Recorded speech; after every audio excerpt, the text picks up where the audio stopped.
Pemirsa, terima kasih Anda masih tetap setia bersama kami di seputar Aceh. Saudara, perayaan Maulid Rasul di Aceh dilaksanakan dengan penuh kemeriahan. Di kampung atau Desa Welho, Kecamatan Montasik, Kabupaten Aceh Besar, warga menggelar kenduri Maulid di musola dan rumah warga masing-masing.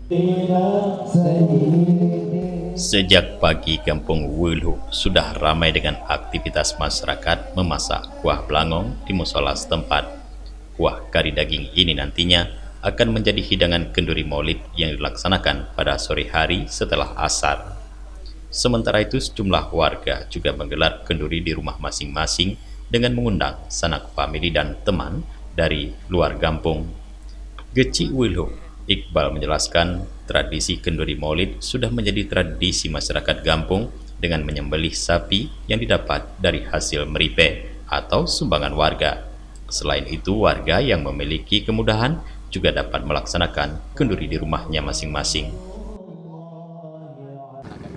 Alhamdulillah, pada hari yang berbahagia ini kami atas nama masyarakat Kampung Wulu merayakan hari besar lahirnya baginda Nabi Muhammad SAW, yang mana kegiatan ini sudah rutin kita adakan setiap tahun di kampung kita. Masyarakat Kampung Wulu umumnya bermata pencarian sebagai petani. Selain kenduri, di Menasah juga digelar zikir Maulid, sedangkan malam harinya diadakan ceramah. Ya betul, untuk kenduri rumah ini juga sudah merupakan sebuah tradisi juga setiap tahun.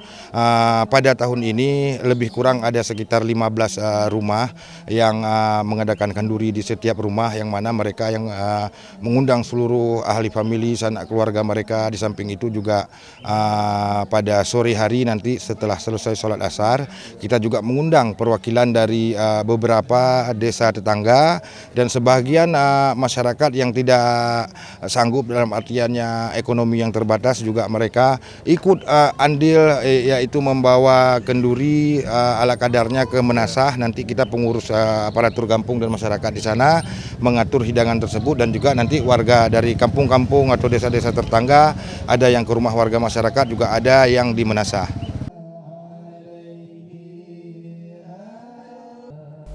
Dari Aceh Besar, Tim Liputan Aceh TV melaporkan.